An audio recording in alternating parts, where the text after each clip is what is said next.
Hello, hello, hello. Welcome to the State of Education. And today I'm going to be talking about the alarming lack of substitute teachers that we're seeing in our school systems here in the United States. Now, in the 2021 to 22 school year, 77% of schools reported having more difficulty finding substitute teachers than they did the previous year. The Bureau of Labor Statistics reports that roughly 20% of substitute teacher requests went unfilled, and according to a survey by EdWeek, districts were only able to cover about 54% of absences with substitutes in December 2019 and January of 2020. That is a lot of teaching positions going unfilled when the teacher's out. But what exactly does that mean for our students? First of all, why is it important to have substitutes? Well, the easy answer is just that students need someone to watch them when the teacher's out. You can't just leave a classroom full of students unattended because bad things would happen. Although there was a time when I was in high school and our Spanish teacher was out for a class. That was a fun one. But we were also, in high school, so maybe ever so slightly more mature. But for the most part, if there's no teacher in a class, it can cause a lot of problems. If a teacher's out regularly, it can really cause a lot of disruptions to a student's learning, because we need the students to be learning as much as possible every day, and frequent absences are just going to be constantly taking that away from them. So the fewer disruptions in learning that kids have during the year, the better. And in the best case scenario, you would have a sub come in, take the teacher's usual lesson plans, and just keep on moving without missing a beat. Unfortunately, that's not usually what happens. If that's not the case, then if they're at least able to get some sort of review work, something to keep them busy, something to keep their minds still working, that will at least help them to keep learning something during that time. But what happens if there isn't a sub? So, if nobody fills the position, something has to be done with the students. And according to a survey done by the Institute on Educational Sciences, the most common alternatives are to either have an administrator cover the room, have a non-teaching staff member cover the classes, having other teachers cover during their planning periods, or to combine the class with other rooms. Now, there might be some other things that the school might try to, but those are the most common. And there are pros and cons to all of them. If an administrator covers, then at least it's someone the students are familiar with, and they hopefully have respect for that person. And hopefully that administrator would mostly be able to run the class as normal, because they'll be familiar with the students, they'll be a little bit familiar with the teacher and how she runs the classroom. So it won't have as much interruption for the students. However, most schools only have maybe 1 to 3 administrators in really big buildings, and that's going to really limit the number of administrators that are able to cover classes. So that's something that can happen every now and then, but it's not going to be able to happen for every absence, and it also takes the administrator away from important work that he or she may need to be doing in the office to help the school run smoothly. Now, for having non-teaching staff cover class ones, this is one that I've had a little bit of experience with. I'm a special education teacher, and for some of my teaching time, I didn't have really my own self-contained class. I was doing resource rooms, so I would be pulling kids out of the classroom to work with them if they needed extra help, or I would be doing inclusion, where I would be in the classroom with the teacher helping to teach the lessons. And the school sometimes decides that that is not necessarily important if they need a substitute. So there have been times when I've had to cover classes, which means that my students, who are supposed to be getting extra help, didn't get the services that they need. But at least when I was able to cover the classrooms, I was working with students that I was already familiar with. I already knew the teacher's lessons well, especially if it was a class that I did inclusion work with. So I was able to teach the students pretty easily without having to interrupt their learning at all. However, like I said, my students didn't get extra help, and I work with students who are on individualized education plans, IEPs, and if they don't get those services they need, then that can, first of all, interrupt their learning because they're missing out on important instruction. And it could also even cause the school issues from a legal standpoint because the students need to have those services. So I wouldn't be able to be in the classroom every day substituting because I also had to be working with my students. And this also applies to other staff that might be pulled. I've seen paraprofessionals and just sort of tutors, Title I teachers, who have had to stop giving those extra services to students because they needed to be pulled into sub. And again, while that might be good for the classes for that day when it comes to subbing, we have students who aren't getting the extra help that they need, and that's only going to make them farther behind. Having teachers cover classes during their prep time is really not ideal because there's no consistency throughout the day. At least there are certified teachers covering classrooms, but if we have one teacher covering during her planning and another one during her planning and so on and so forth throughout the day, it's just a mishmash of people coming in just long enough to cover and then leaving. The students probably aren't getting much work done. They're probably watching a movie, and it's just not the best situation. And finally, if classes are combined with another room, at least you got someone watching the students, but it's going to disrupt that class. It's going to disrupt the classes that are being combined with, and everyone's probably just going to have to change lesson plans around, maybe just make it a free day. Really going to disrupt learning. A couple schools I was at, the gym teacher would often take on students because gym teacher has a whole gym and it's easy to have an extra class just sort of sitting to the side, maybe doing a packet of work that the teacher left for them throughout the day. But those kids aren't getting any work done. Maybe they would do the packet of work, maybe they won't. They'll mostly be sitting around talking, playing on their phones, not getting any learning done. So not the best alternatives, definitely pros and cons to all of them. But if a teacher's out, the best thing that could happen is just having a substitute teacher to cover. But why is it difficult to find substitutes? Right now, in general, there are fewer people going into the teaching profession, just overall, which is a whole nother issue. But with future teachers, first of all, we need more long-term subs because there are some classrooms that just aren't being covered by teachers at all. So they need somebody to cover for a long period of term, sometimes an entire school year, because they weren't able to find a certified teacher to cover that position. And substitute teachers, if possible, would prefer to take these long-term positions. It gives them some consistency, it helps them get to know the students, they're able to sort of make their own rules. However, there are some problems with that. If there are a lot of substitute teachers who are tied up in long-term positions, then that means there aren't going to be as many available for the day-to-day vacancies. Second of all, if subs are just not under the same contract as a teacher. So if there's a substitute teacher filling in a long-term position and halfway through the year they decide, I don't want to do this anymore, I'm leaving, they can do that. And that leaves both the class and the school in a terrible position to try and find somebody else halfway through the year. I've seen this happen before. I've seen 3 to 4 long-term subs leave during 1 year and the class is just a mess. They have no consistency, behaviors are out of control, no learning's being done.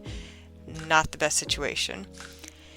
And then finally, substitute teachers often aren't certified teachers. Some of them are retired teachers that came out of retirement, but for the most part they haven't received all the training to be a teacher, and they're kind of learning on the go, especially in special education settings. There are a lot of special education classrooms that end up getting covered by long-term subs, and those teachers are expected to write IEPs for the students, even though they've had no training on that. They don't know all of the legal guidelines that go along with it. They don't know how to implement services necessarily. So although there have been some wonderful long-term subs that I've met, there are also some who really aren't able to get the right teaching done. They're just not familiar with how the curriculum is structured, and they don't have adequate training to be able to teach in the best way possible. And like I said, sometimes they just leave. Why do they sometimes leave in the middle of the year? Because of student behavior is the biggest reason. There can be other reasons. Maybe they got other stuff going on. But student behavior in general, whether it's a long-term sub or day-to-day subs, is one of the biggest reasons that substitute teachers end up not coming back. So, really, subs or students have taken advantage of subs for generations. Thinking back years ago, in the dinosaur days when I went to school, if a substitute teacher came in, everyone would be like, all right, free day, we're going to try and get away with whatever we can. But now it's becoming even worse, especially as schools are starting to do away with things like detentions and suspensions and other forms of punishment. There are some schools where students just feel they can get away with anything. They can curse at their teacher, they can play on their phones during class, they can just do whatever they want, and they know there aren't consequences. And if these students aren't going to behave for their regular teacher every day, then they are definitely not going to behave for a complete stranger. And when it comes to dealing with these difficult behaviors, subs, as I said, often don't have a teaching degree. They haven't even received classroom management instruction, and so they just feel like they don't know what to do. The kids are trying to take advantage. They might turn to administration. Administration might not be supportive, and then ultimately the substitute decides, this isn't for me, and they find something else. So what can we do to solve this problem? That's a complicated question. There have been many solutions tried, and a lot of them are still in the process of working, so we'll have to monitor, see what ends up working best. One big thing that a lot of schools have tried is putting in place some sort of professional development for substitutes, because as I said, they don't have degrees, they haven't received all the teacher training. But being able to put in some form of training program for the substitutes so that they know the basics, they have a repertoire of skills that they can fall back on to help them in the classroom, can help them be more successful. And roughly 11% of districts provide training for substitute teachers in behavior management, which, as I said, is an area that a lot of subs struggle with, because they're coming into a classroom where they don't know the students. The kids are already going to try and take advantage of them. So being able to manage those behaviors effectively is going to help make them feel comfortable more from day to day and more likely to come back.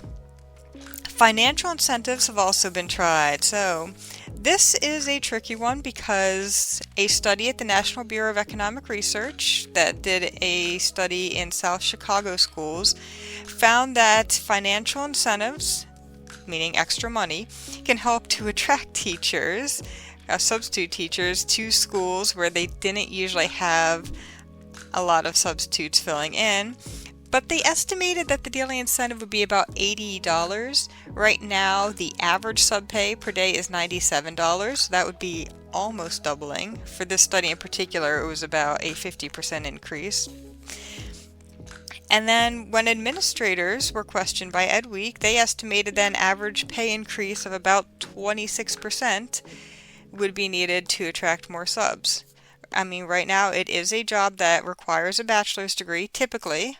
Talk more about that in just a moment, but it doesn't pay much. It pays roughly $100 a day, which is not a lot.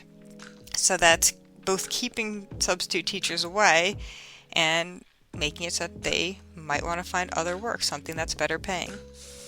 Another thing schools have required is just lowering the requirements. As I mentioned, most states require a bachelor's degree of some sort. It doesn't have to be in education, but you do need a bachelor's degree to sub. And some states are lowering that requirement and saying You can have an associate's degree, or you can go through a training program through the state or through the district, and that'll allow you to sub. In Florida, they recently started a program that allows veterans who don't have a degree to become substitute teachers. So that's another method that states are using to try to fill in those blanks. They've tried to give incentives to retired teachers. Retired teachers are wonderful subs because they have all that experience. However, because of the way the pension and retirement plans work, they can't usually sub too many days a week without losing out on their pension. So if they're able to put in place rules where a teacher can receive pension and at the same time receive sub pay, that's a win-win situation.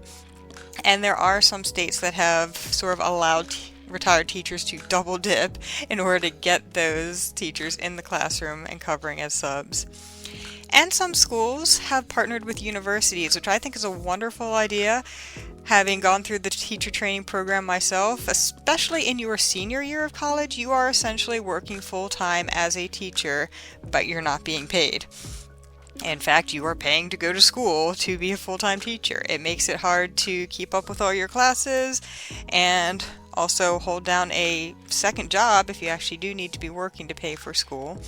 So, if schools are able to partner with universities and potentially hire in these students as substitutes and allow that to count towards their coursework, then the students are going to be earning a little bit of money while they're going to school. Actually, sort of more like a internship program or a residency program for a doctor, where they are learning because they're teaching, but they're also getting paid for that and they're getting college credit. So this is something that schools have tried. I think it's a wonderful idea. I do think student teachers deserve to receive some sort of payment for being teachers, but that's just me. Also, in general, administrators just need to make sure that they're providing support to their subs, especially if they're working in a classroom that the school knows has behavioral issues. I've seen reports where subs have said that they were just put on a do not call list after one bad day in a classroom. If administrators are able to form relationships with potential substitutes and work with them to help them be able to manage those difficult behaviors, be able to do better in the classroom, then that's really going to help them retain subs and help the subs to become better and learn more about what they're doing. So overall, it may only be possible to address the lack of substitute teachers by addressing some of the core issues with teaching overall, such as the lack of respect we're seeing for the profession right now, the low pay, the behavioral issues that have been increasing. But before signing off, I will mention that it's important to note that not all schools are impacted the same way. Schools in high poverty areas and those with a low minority population tend to be more likely to have difficulty finding subs. And also, it just goes on an individual school by school basis. There are some schools that have very little trouble finding subs, and there are some that have a lot of trouble. And again, this may be because some schools develop a reputation for having unruly students because of a lack of administrative support, or just because it's an area where they don't believe in punishments, or the students are running wild. So for now, this problem continues. It doesn't appear as though it's improving anytime soon, unfortunately. But let me know what your thoughts are in the comments. Is there anything I missed in there? Anything else that I should add? Have a wonderful day, and I will see you next time.